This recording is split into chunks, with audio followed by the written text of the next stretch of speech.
How's it going, guys? Welcome to the Talk4 Podcast. So excited to have you here today and show you this fantastic episode. Just want to say quickly that episodes like this one and all the ones before and the ones in future are made possible by people who subscribe.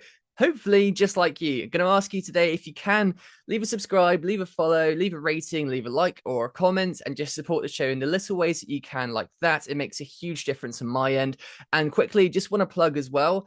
I've taken 30 of the best episodes of this podcast and turned them into a fantastic book that goes into 150 secrets to greatness.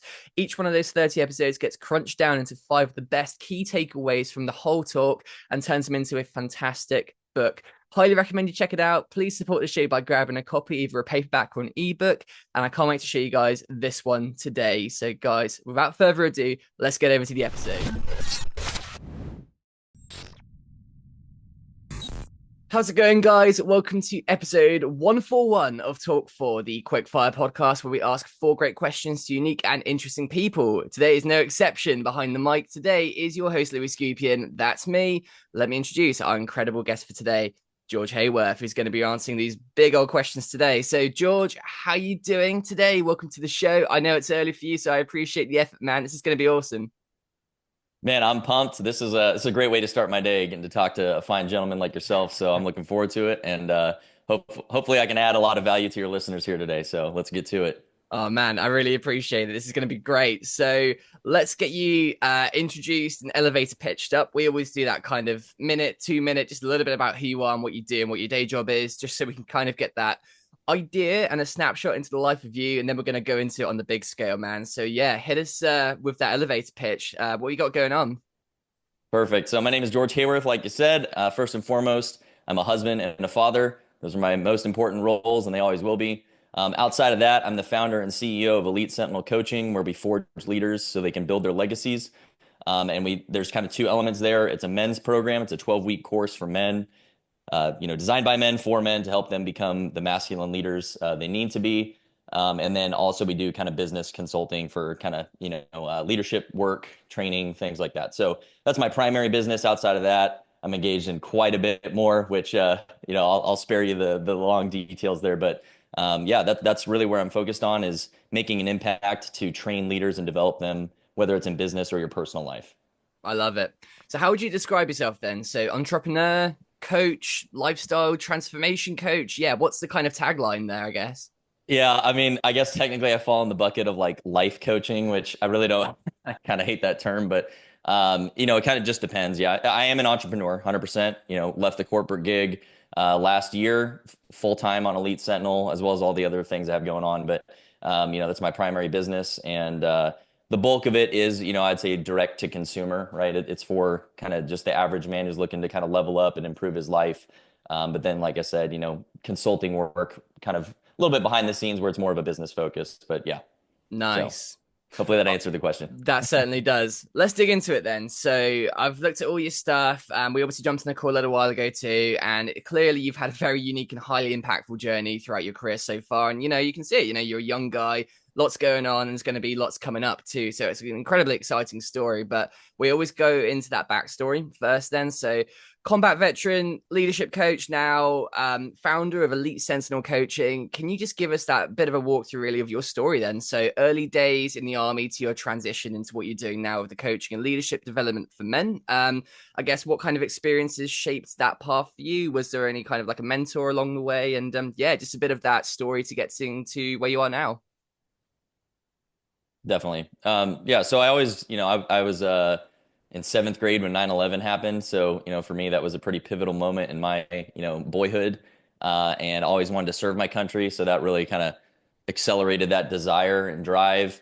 I applied to the Army ROTC, got a scholarship, went to college, commissioned to active duty as a field artillery officer.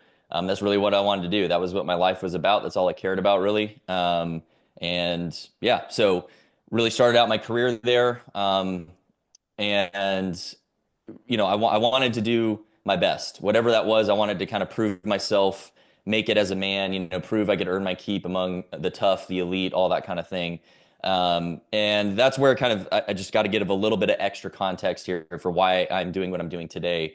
Is a lot of that stem from not just this good idealistic desire to serve my country and be part of something bigger than myself. A lot of it was also kind of this inadequacy, this fear, this feeling of I'm not worthy, right? I had this like obsessive drive to try and prove myself, and it wasn't healthy. So I think a lot of men find themselves, young men especially, find themselves in this situation where they're so desperate to kind of earn some validation that they'll go to things in an unhealthy way, right? And a lot of that stems from my childhood, and we don't have to go into that full story. I've told it in a million other places, but I was very, I was exposed to a lot of emotional manipulation through my childhood. And so that really kind of crippled me on kind of this emotional state.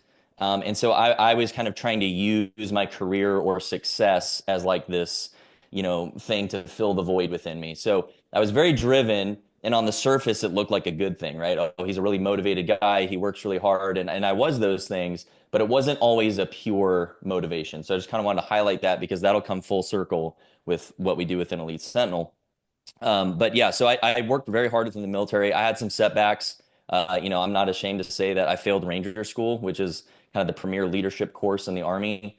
I earned a slot to that coming out of basic course. And at the time, I like to highlight this lesson too, because often we think failure is the end of the road, right? Failure is it. It's over. Your career's over. And in reality, most of the time, failure is really the growth thing we needed to get to that next level. So for me, I failed Ranger School. I like all the memes about lieutenants. I failed the land nav. Okay, so that was like the ultimate embarrassment, ultimate shame. I failed Ranger School right at the start of my career, and I was like, oh my gosh, it's over. I'm never going to go anywhere, right? Everyone's going to shun me. They're going to think I'm a loser. And in reality, it was actually the opposite. It was a very valuable lesson that taught me humility.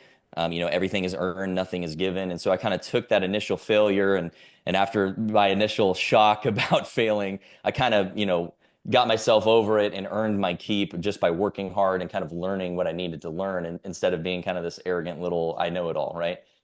So learned a ton of valuable lessons because I deployed very rapidly with a team of very experienced soldiers. I was one of the very few who hadn't deployed yet. Many of the guys had 2 or 3 or 4 deployments at this point already. And this was 2012 to 2013 to Afghanistan. And so I learned a ton, not just about being a soldier, but about being a man from these guys. And so that was the first point in my life where I really felt like I've made it and I've arrived. So I was 24, 25 at the time. And, that was the first point I felt like maybe I'm a man now. But again, coming back to that insecurity, it was kind of a mask. It wasn't real because deep down, I still didn't trust myself. I didn't believe it for me. I was trying to just put off this image to the world. But I learned a lot of valuable lessons about leadership, about execution, focus, planning, a lot of these things that the Army does very well. And so eventually got to a point where it was time to leave the Army just to maintain my family. My daughter was born. We were kind of struggling in our marriage. And so it was like, hey, we can't keep up this active duty lifestyle. We have some bigger problems we need to fix. So I decided to leave active duty, worked very hard to grow our marriage and repair what was broken there. And through that, I learned a lot too. The emotional intelligence piece, I really started to dive into why I was kind of not a whole man, right? What was wrong with me? And that kind of forced me to really grow in that area. And I want to highlight this too. It's about identity, right? So for me, the Army was my identity. It was, hey, this is what makes me a man. This is what makes me successful. And then it was just gone overnight. And that is something that I think all men can relate to, right? It's so easy for us to pour ourselves into what we do for work or for profession or whatever, that kind of can actually become a trap in some ways. So it's very important to kind of grow yourself from the inside out. And, Louis, I know you can relate to this too, right? You had your career in sports and then it was kind of taken away from you kind of abruptly. And, I'm sure you wrestled with very similar things that I did where it was like, hey, this makes me great. And now it's gone. And so that's something I think men really struggle with. And over that experience, just, I'm glossing over quite a bit here, but over basically a 10-year period, I had to go down this dark hole of what's wrong with George. And I made a lot of mistakes. I wronged my wife in a lot of ways that I'm not proud of. And I had a lot of growing up to do. And I had to take a lot of responsibility and accountability for myself. I had to work with other better men than me to help me grow and improve. And finally, I got to a point where I was whole from the inside out. And I wasn't trying to chase these things to like fill this gap. And then my life has drastically improved from that moment forward. And that's where I come full circle now too. I recognize I'm not the only one who struggles with that. And that journey is very tough. And, I kind of figured it out on my own, which is not the ideal way to do it. That's why we developed Elite Sentinel, was to give guys the rapid, quick guide to make this massive improvement in their life so they can start having the life they've wanted without having to spend a decade like I did. So hopefully that answered the question fully, but that's kind of my background and pretty much the highlights of why I do what I do today, and the things I've taken from those experiences. I like it. Yeah, I fully relate to that 100%. And, as you know, and mentioned there from our conversation before too, absolutely, that whole tennis career thing, I think what you said there really resonated because guys, I think especially, and people in general, definitely attach identities and egos to who they think they're supposed to be, Hmm. right? But actually it took a long time and a little while to recognize that actually, life wasn't over when we lost that side of Louis. Actually, that was Right. just a stepping stone to the next thing, right? And actually it's more about what's your skill set, what's your like, moral compass, what are those things that you're upholding? And that can be copy and pasted into whatever you're doing, really. And that's been apparent with all this stuff too. So completely feel you there. And I think a lot of people need to recognize that. I Hmm. actually think that's probably why a lot of people stay in bad jobs and things that they hate too, because they just have that fear of changing up the way of things, Yeah, right? Yeah. I think so.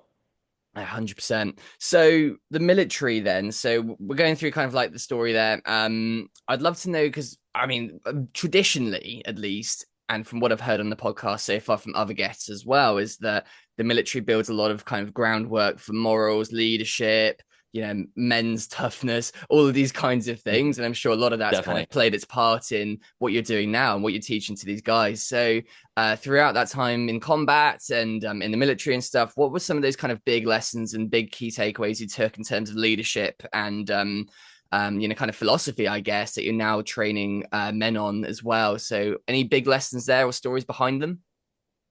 Yeah. So the number one thing, and this is across the board, is love your people and do what's right. That was a piece of advice given to me right at the front end of my career, and it sounds like a little simple, kind of nice, oh, that sounds cute. But if you really dig into that, right, there's many times where when you're in charge, right, you have the burden of command on you. You are ultimately responsible for the outcomes.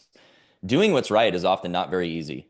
It's actually very hard. And so that litmus test of loving your people truly, wanting the best outcomes for them, and that sometimes you're gonna have to put them through painful things. That doesn't mean you baby them, but if you genuinely love them and want the best for them, and then you do what's right, even if no one else is in support of it, it's gonna work out. And so that was really the number one thing I just tried to cling to.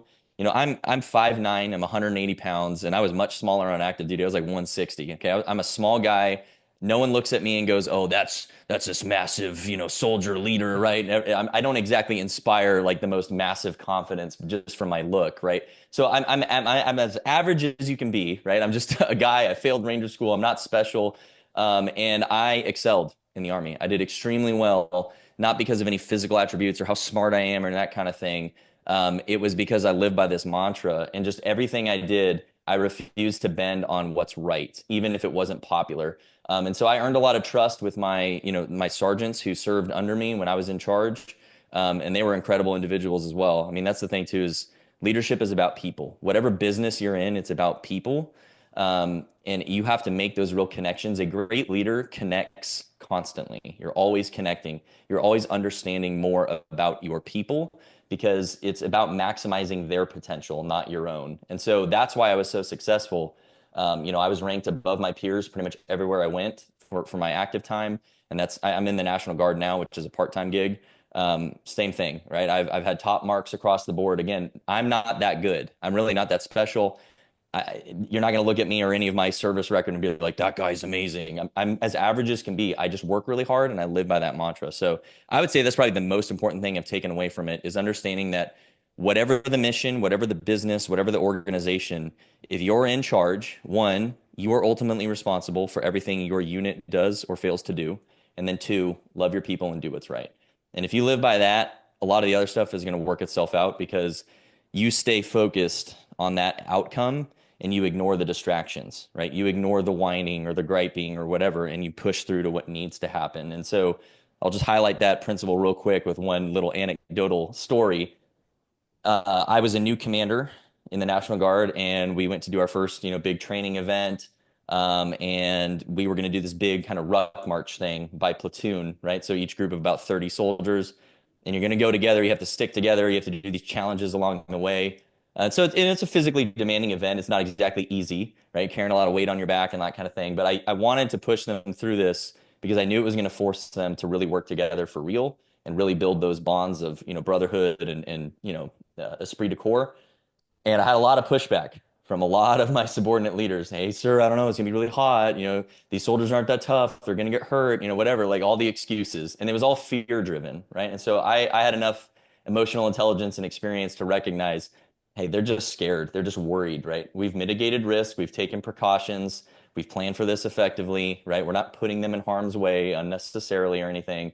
And if someone's really fallen out or whatever, we'll put them on the truck and they'll be fine, right? It'll work out here. And afterwards, when it was completed, I mean, the soldiers were like high-fiving. They were so proud of themselves. The platoons were like cheering and hooting and hollering together. And my NCOs kind of looked at me and kind of nodded, and I just nodded back. Like, so there's points where even your trusted advisors, you're going to have to kind of push through. And it's that balance of listening to counsel and sometimes ignoring it too, right? And that's your job as a leader. But I knew that this was a moment in this cycle that they needed to be pushed a little bit outside of their comfort zone for the reward on the other side of it. And they weren't seeing that. They were driven by the fear. So hopefully that highlights that example. In that case, I was loving my people more by kind of pushing them through a painful thing. And that was the right thing to do because now they believed in themselves more than they would have had we not done this event, right? So sometimes you're going to have to disagree with others. You're going to have to stand firm and be a little bit unpopular in the moment because it's actually the best thing for everyone in the long run. I really like it. That's some solid advice there, man. And I can't wait to get into talking about just how we can kind of benefit people nowadays and how Elite Sentinel is doing what you're talking about here and kind of putting that copy and pasting into helping the modern man. But if there's one last thing I want to ask while we linger on the military side of things too, can't help but notice you've got the coolest background going there. And I'm a stickler for challenge coins now. I've got a few up there and I've started collecting and I've seen this thing. I'm looking at it. I'm thinking, I got to get you to tell me what are some of the coolest challenge coins you got on there and any stories behind them. And then we'll get into the coaching side of it. Yeah, here, if you'll pardon me for a moment, I'll grab it and I'll tell you why. One sec. Yeah, sure. I'd love to see it. Man, they didn't have them big time in the UK, so it's been a new thing for me and I freaking love it. So this is a piece of scrap metal, right? And that's the Bastogne Club, which I was in 1st Brigade, 101st Airborne Division. And so we were the club, right? This shape. Well, there was no budget for brigade coins when we were deployed. And so the brigade commander decided, hey, take a bunch of scrap metal and just arc weld it up and make coins for everyone. So it's probably the worst coin I have, in terms of like how quality it is. It's the ugliest, nastiest, kind of piece of crap coin I've ever seen. But it represents my deployment and working with the guys, and we didn't always look perfect. We were muddy, we were dirty, we were sweaty, tired, and so for me, this one has this symbolic value to me of that was a great leadership decision. That was making the best of what we had available, right? That brigade commander, his name is J.P. McGee. He actually went on to become, I think, a 3-star general. But wow. That's a great leadership example, right? Because he knew the power of what these mean to a soldier, right? So at the end of the tour, when everyone got handed one of these who had deployed, that it's a token, it's a gesture of acknowledgement. Thank you for what you've done, right? Thanks for being a part of the team. And as men specifically, we love the power of a symbol, right? That's why challenge coins are so popular. It's not because it's army. It's because this is something men love, right? We love the gesture of kind of giving someone a little token of your appreciation, especially if you're kind of in a position of authority. So my favorite coin is this one. It looks like it has like some paint on it or something. I don't even know what it is, right? Like I have no idea what this came off of, but it's a piece of scrap metal that they welded into the shape of our unit crest. And it's nothing special, but to me, I'll never part with this, So again, that's a great leadership example of, hey, we didn't have the ideal scenario. We're going to make the most of what we got. And, I think I've talked to many of the other guys I deployed with. This is their favorite coin too, because it proved, right, that they were not going to give up to just think of us, right? Because they could, well, there's no money for coins. Sorry. That was the easy thing to do. And instead, and I'm sure the people who had to weld all these coins were probably not very happy about it either, right? There's a lot of work they had to do because that's a what, 1,000 coins, 2,000 coins, something like that. It's a lot of coins to cut out, but I love it, and hopefully that highlights that example of love your people and do what's right. It certainly does. I really, really love how you tied that in there. And I have to say, I agree. All the kind of beautiful coins are out there. You can get the best looking ones, but actually that one's got personality to it. That one's got a Yeah, history and a story. That's very right. cool. So let's get Yeah, into it you then. can't fake So it. yeah, you can't fake it. That one is one that's going to be there for, the rest of your life. And you're always going to look at that and you're going to see the memories. It's like it's a beautiful thing, really. Yep. So looking at what you're doing now then. So I think let's start off in the deep end then. So we'll get into exactly what it is that you do with the venture and the program and stuff. But let's talk about the problem first. So you've worked with men in various Sure. walks of life. What do you find is the biggest modern men challenge that people are facing at the moment? And what's kind of holding men back in general, society wise, really, from becoming great, effective leaders in personal and professional lives, then, do you think? Yeah, and from my experience, it's obviously a little bit more painted American, right? Just because that's where I live and that's most of who I engage with. But I do have clients, from across the world. But what I'm seeing in the West specifically, right? So when I say the West, I mean like Europe, the UK and America and Canada. Um, there is this lack of understanding of what a good man should be, right? We've been sold a lie. We've been sold like a watered down version of what is a real man. And so it used to be, right, like kind of authoritarian, right? You go and work, you're the provider protector, and the wife takes care of the family at home, and you don't know anything about what's going on really, and that's her job, and you just go to work, for 40 years and then retire. That was like well, let's call it like the 1950s way of living, right? And then it kind of shifted to this other end of the spectrum where now it's like men are expected to be, very gentle and kind and like tender and, like emotionally, all this kind of stuff. And so it's just like it went too far the other way. And in reality, a good man is somewhere more in the middle, right? Where there are moments where you need to be strong. There should be lots of aggression. There should be a refusal to compromise on certain things. But most of the time, especially with your family, it's that tender warrior, right? It's gentleness, it's understanding, it's patience, it's grace. And so I think it's somewhere in the middle, but it's really a lack of understanding, a lack of education in a way, right? Because like our dads didn't know. They were sold all these lies. And so they didn't know how to train us well. And I didn't learn a lot of this from my dad, unfortunately. And I know he wishes he could have trained me better or taught me better. But he was dealing with a lot on his own as well. And so somewhere, somehow, the buck has to stop with us. And it's not fair, right? I'm 36. I think you're in your early 20s or mid 20s. So there's a little bit of a generational gap there, but at the end of the day, it's like we're really not that different. You and I, we have some different life experiences, but we want the same things, we desire the same things, and we've been lied to that men at a primal level somehow are different today than they were 1,000 years ago, and it's just not true. Like we have the same needs, we have the same desires, the same kind of genetic makeup on purpose because we're designed for a purpose and just like women are, and they're different, and so this kind of like trying to put everything in the middle and we're all the same, the genders are interchangeable.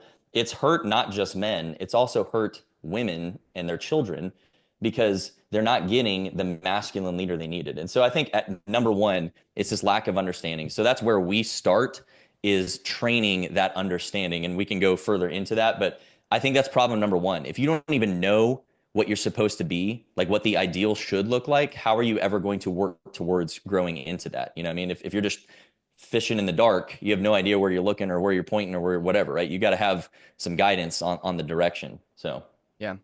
I'd love to highlight this before we get into the next question, but there's a challenge coin, as we're talking about challenge coins, up there from the USS Theodore Roosevelt. And the like tagline of it, or the motto on there, is speak softly and carry a big stick. And I feel like that is kind of what you're yeah, talking about there, right? Where you got to have that, like, you got to have that modern sort of gentleness to you, but you've also got to be like the potential and the capacity to be like an absolute killing machine at the same time too. And that's something I really believe in. Um, but looking at Elite Sentinel then, yeah. so tagline kind of wise, focuses on turning cowards into kings, weaklings into warriors. I really like that. Can you explain just a bit about kind of like the approach to that transformation then? What Mhm. does it take to help men embrace authentic masculinity and take responsibility into all areas of their lives nowadays? So you spoke about the problem there. How do you guys solve that problem? Yeah.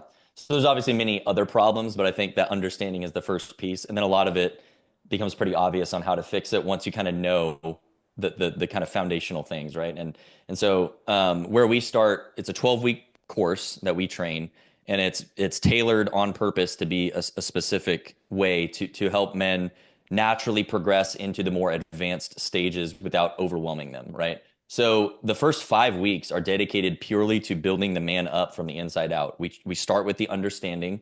So we train what I call the 4 pillars of authentic manhood, and it's king, warrior, mentor, and friend. And so you have to be all of these things. Like you said, speak softly and carry a big stick. That's kind of what a man should be. And Theodore Roosevelt, quite frankly, is probably one of the better examples of a modern man, right? Granted, he, was president over 100 years ago, but he embodied physical strength and power and aggression and adventure with extreme intelligence. Yeah, he was a very emotionally intelligent guy too. He was the whole package. He challenged young men to be both strong and smart. And that's what we need. And we've kind of been pushed to, you're either a jock or you're either a bookworm. And no, you should actually be both, right? You should strive for both. We all have natural giftings, of course, but that foundational understanding is the first couple weeks there. And then we advance it a little bit more of honing your body, your mind, and your spirit. And this is the mind one is really the critical piece here from what I've seen is the lack of understanding is problem number one. And then what that creates is essentially the next biggest problem is the way that men talk to themselves, the way they believe about themselves. And I was this guy too. All of my insecurities and all my fears and all of my, if they only knew the real George, that mantra just running in my head was poison. It was causing me to react to situations. It was causing me to drive towards things that were potentially unhealthy just because I needed to solve this pain, right?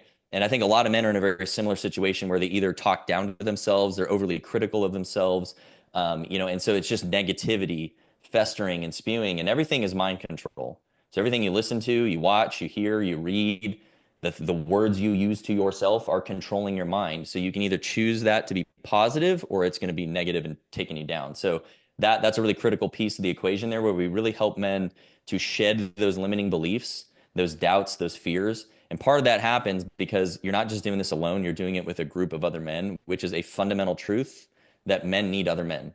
If you think you can come through by yourself and just become Mr. Awesome, you will never get there. Every guy that I look up to, every guy who's a mentor to George, everyone that I want to be like, they all have very tight-knit groups of exceptional men who are masters at something and really know them to the core, right? There is courageous transparency between them. And as a forcing function, then you have to become a better man just to be able to earn your keep among that group, right? So that's why it's so important to build masculine friendships.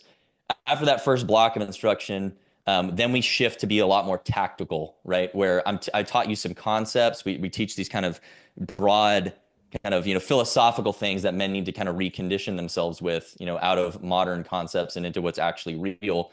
And then we get very tactical and practical, right? I believe in action. I believe in focus and moving forward. Mess it up, learn, adapt, grow, recock it, do it again. You'll get better that way a lot faster. And men heal faster that way too. We can talk about it all day, but until you actually start doing, nothing's going to change. So that is where the leadership stuff comes in heavily. How to plan effectively, how to backwards plan, planning cycles. And we train men to do this kind of like for everyday life, not, big military operations. I took the best of the Army and put it in a very, digestible version so that, just the average guy coming through can really maximize these skill sets, whatever he does for work or whatever his family situation is.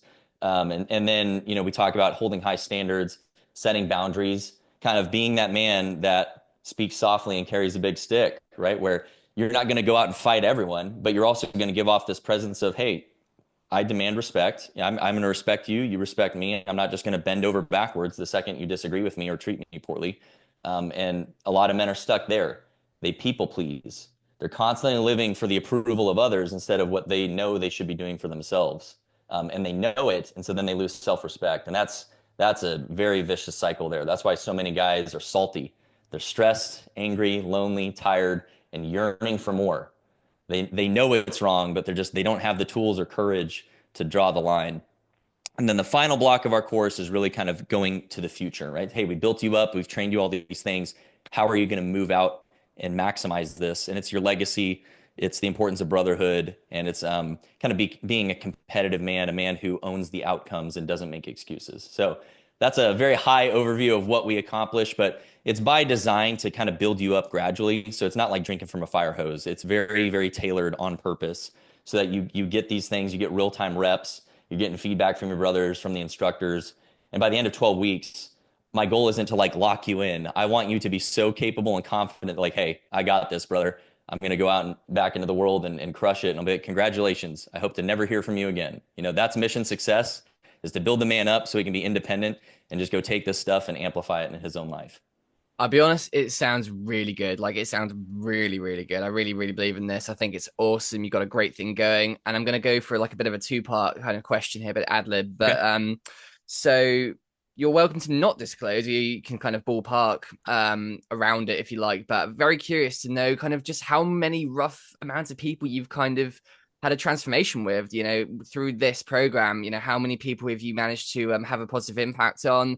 And part two of that, I know we're not allowed favorites, but has there been any kind of like a, wow, this is ridiculous that this person was that and then they're this? So any like incredible stories out of all of that? So yeah, two-part there. How many, and any best ones?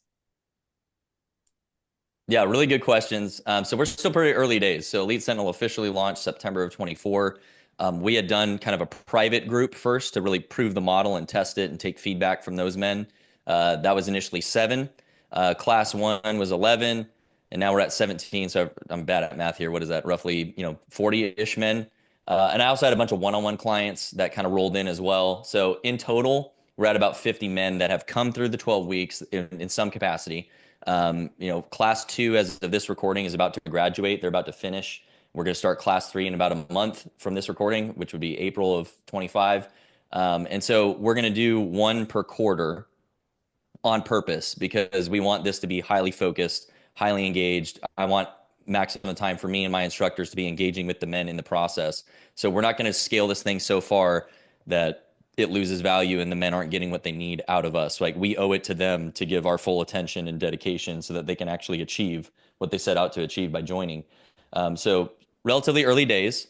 I'm not going to lie about that or try and hide that, but what we're doing is real, right? I am the first client of Elite Sentinel. It took me 10 years to learn these principles. I'm taking that and I'm crunching it down into 12 weeks. And so maybe that scares you because we haven't done thousands of men yet. But if you're listening to this and you're ready for some real change that actually produces results, here's some of them to answer part 2. So we've had several guys join who were like, I'm pretty good across the board. My marriage is clicking. I'm physically fit, of all the things, but I just can't figure it out at work, man. I can't step up as a leader. I can't hold people accountable. I bend over backwards the second someone disagrees. I just don't know what's going on with me.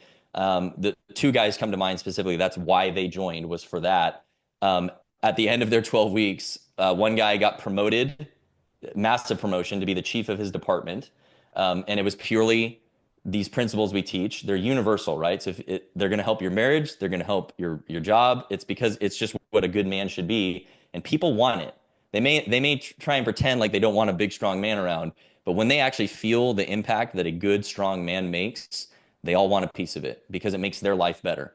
So that guy got promoted, huge promotion. The other guy, he was in a really crappy situation at work. We helped him navigate leaving that job, negotiating a much more higher paying job that's also a way better fit for him. And that's purely just because he learned to kind of not apologize for himself. He learned to step up and just bet on himself. So that's 2 kind of on the professional front. We've had several guys too where they thought their marriage was okay or that they were doing fine, and they realized very quickly, like, whoa, I have not been living up to the role I should have been stepping into. And after just a few weeks of tweaking some of this stuff and really stepping up as kind of the man around the house, their sex life is just, massively improved. They have deeper relationship with their kids now. So over the course of 12 weeks, their whole family is winning, not just them. There's several cases there. Obviously, I'm not going to name names on that one. That's pretty private. But we're talking like guys were saying, I'm worried I'm going to like pull a muscle. I'm worried I'm going to get dehydrated because we're having so much sex. So that's the kind of wins we're producing. And then internally too, every man who comes through, just a few weeks in, he's like, man, I feel so much more confident now. Like, I haven't felt this good about myself maybe ever. And that's a pretty common thing we hear. And then the other very common thing every single guy says when he comes through is, I didn't realize how much I needed this tight-knit brotherhood. I didn't realize how much I needed the other men, right? Like the things I teach you are great. It's really valuable information. It's going to help you for the rest of your life, but I'm going to disappear. George will not be important to you once you finish your 12 weeks. Who will be important are the other men from your class that you did all of this with and that you really know to the core. You guys know all your stuff now. You've really built real friendship, real brotherhood. That will be lifelong sustainment for you. Like these guys are going to be in your corner for the rest of your life. And so for me, like my favorite win is every class, seeing them finish. They still stay in touch together. And we have like a graduate program if you want that, but that's kind of a separate thing. But they're all friends now and they're helping each other with business, with their marriages, with fitness, with finance, whatever it is. And that's my reward is to watch that play out because I know now these guys will be able to handle whatever comes next because they actually have a brotherhood that cares about them and will help them through the issue. So hopefully that answered the question well. This is early days for Elite Sentinel, but my mission is to be so successful with this that we don't need to exist anymore. The ideal scenario is that we just train this generation of men so effectively that they train their sons effectively, and I don't need to be in business 10 years from now. I like it. You know what you need, man? You need an Elite Sentinel graduation challenge coin for all those dudes who make their way through. That's what you need to get on. We do. We've got it. Definitely. There you go. There it is. Just came in. Look at that. And on the back it says, awesome. Leaders aren't born, they are forged. I love it. That's freaking cool, man. Yeah. These so for the guys who've already graduated, I got to get all these in the mail to them now. But for future classes, you'll earn one of these when you come through. But yeah, man, that's what we're doing. It's in the business of purely training men to not need me, right? Build you up as rapidly as possible. It's essentially train the trainer, right? I don't want you to have to be dependent on me after 12 weeks. If that's the case, I failed you. So our pure objective is to build him up so he can go out and execute. And if he wants to hang around and keep working with us, great. I'm all for that. Like we shift focus to be more professional, kind of constant growth there. But if you do 12 weeks and you're in and out and just want to go crush your life, that's outstanding. Give us an update every now and then, but we're not trying to like lock you in. I think that's why no knock on therapy. I've done a lot of it. It just doesn't help men the way they need it because it's not actionable. It's not actionized, right? And you're going to be working with a therapist for years to even scratch the surface of what we do in 12 weeks. So I'm not confident that this is what men need. I like it. Have you had any pushback on it? So I'm not going to go into, who that might be exactly, but just, the approach that you have, I think is exactly what people need nowadays and stuff. But I mean, my God, there is a whole lot of people out there who would just tear you to shreds for some of the stuff that you say. But have you had any of that? Like, has there been any of that kind of cancel culture or anything for your approach? I mean, it'd be gutting if there was, because it's exactly what people need. But I mean, I've seen it firsthand. You're talking about like online and stuff. Oh my God, yeah. Just like people, just the stuff you say, just getting, that group, the one I mean, that group coming at you for like, you're this and you're that. Any of that, or is it all being pretty clear for you so far? Yeah, definitely. Yeah, I really don't try to be controversial. I'm not trying to say things for clicks or whatever. The fact is the world hates truth. And for so long, the world has been lied to about the West specifically has been lied to about what a man should be. So even men think it's wrong or foreign, right? So ironically, the most hateful comments I've received are from other veterans, which was initially a little bit of a shock to me. Because I thought that would be kind of the one group that would be a little bit more like, hey, great, man, good for him. He's trying to do something. It's actually been the most toxic group. And after further reflection, I'm not surprised, right? There's a lot of competitiveness in the military. And so, if someone doesn't, I'm not a ranger, I'm not special forces. I don't have all these fancy accolades to my name, right? So I'm just an average guy. And that's the point. That's exactly the point of what we're doing is you can be an average guy and do our program and you'll have an exceptional life. It's not, you don't have to be a special person. That's quite literally the point. But I think a lot of other vets potentially have a little bit of an issue with that because they see me and I don't have all the accolades. So how could I be real, right? How could I, I must be a fraud or something. So I think there's a lot of that going on.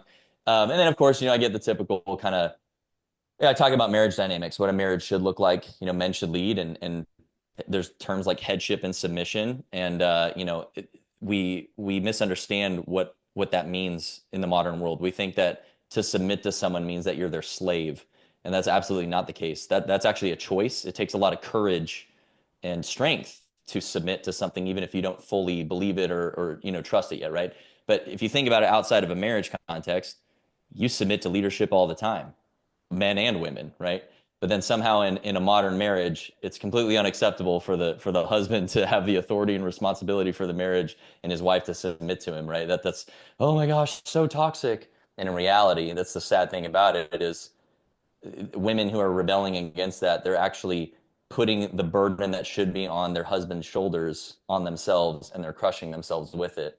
And then the husband feels worthless and dejected, and they don't respect each other, and on the cycle goes. But yeah, the pushback's been, there's people everywhere who have an opinion, but actually, surprisingly, it's been overwhelmingly positive. I thought I was gonna have to prepare for more pushback on the things to say, but I'm not here to try and get clicks or that kind of stuff. I'm gonna speak the truth, and if you have a problem with it, that's fine. If I'm not your guy, that's fine too. Go do something that actually will improve your life. I'm not trying to convince everyone to join me, right? I'm gonna speak the truth. We're gonna help men in the way that they really need it. And for those who are interested in that, give us a call.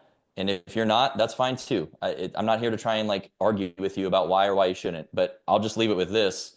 Look at the output of your life. Look at the situation of your life. If you're not happy with it, maybe it's time to consider something different. I'm offering a way. I'm not the only way. It's not like I invented these concepts, right? I learned them all too. I've just packaged it in a very good 12-week course that's going to teach you well so that you can sustain it for the long haul. And like I said, it's not for everyone, so that's fine. But that's I try to live what I'm talking about, and that's one of the first things that men need to understand, regardless of what you do in life, is you're not in the business of convincing others. You're going to be a good man, period. If someone else has a problem with it, that's their problem. You're going to do the right thing. You're going to build your legacy. You're going to do the best things for your family, period. And a lot of people are not going to like that. And so if you want to learn how to have that confidence to stand firm on your convictions and reject the naysayers or reject the hatred, we can teach you. But that's where I live, and that's the world I live in. And so yeah, there's people who don't like what we're doing, but that's fine. It's not for them. I agree. I completely agree. That's a great place to go into the shameless plug then. So, I mean, that's the four big questions. But before we wrap it up, it's always a good time to kind of have a bit of a plug and everything. So, the only thing we missed there really is just exactly where to find all of this. Then, so any offers, any websites, social media, take that a few minutes or whatever you like, really, just to send the people who've got this far in the podcast to where you want them to go next and start to benefit from all of this. So, yeah, shoot away. Perfect, man. So the best place to find us is theelitesentinel.com. And that will tell you all about the program. It's tons of detail there. We actually just launched the new website just like a couple weeks ago. So that should answer a lot of your questions. We go in depth on what we are and why. And then there's even a free 7-day challenge that you can apply for. You just click the link. It's on the landing page there on the homepage of the website. It's absolutely free, no obligation. It'll literally send you the course the second you click in there. So if you want to see what we're about and maybe try some of the stuff and get a taste of what it is you would do for 12 weeks, click on that. It'll absolutely help you. Like we package that with really some of the best lessons we teach for free because I want you to win. My goal is to just help men be better. So that's kind of our token of thanks for showing up in that way. And then if you want to reach me on socials, I'm on all the platforms, but I'm most active on X. It's at Elite Sentinel X. So yeah, hit me up, shoot me a DM, whatever. I just want you guys to win. So if you've heard something in this, we're like, hey, I'm interested in that, or yeah, I wanna be that type of guy. DM me, reach out on the website. We have like an application form. You can fill it out directly in the webpage. It'll shoot me a personal email. I will personally email you back when I get that. I'll review your responses, and you want to hop on a call with me, that's the way to do it. Awesome. Well, great stuff, George. This has been a fantastic episode. I really appreciate the time, humbled, honored, and I can't wait to see your continued success and the men who join you for this journey. So thank you for joining me today for the Talk4 podcast, brother. This has been great. Thanks, Louis. Appreciate it. It's been great. Guys, thank you for listening. This has been episode 141. If you'd like to listen to the past episodes, go and have a look at the channel. If you'd like to listen in for the future ones too, make sure to hit the subscribe button and spread some love by leaving a like and a comment. See you in the next one.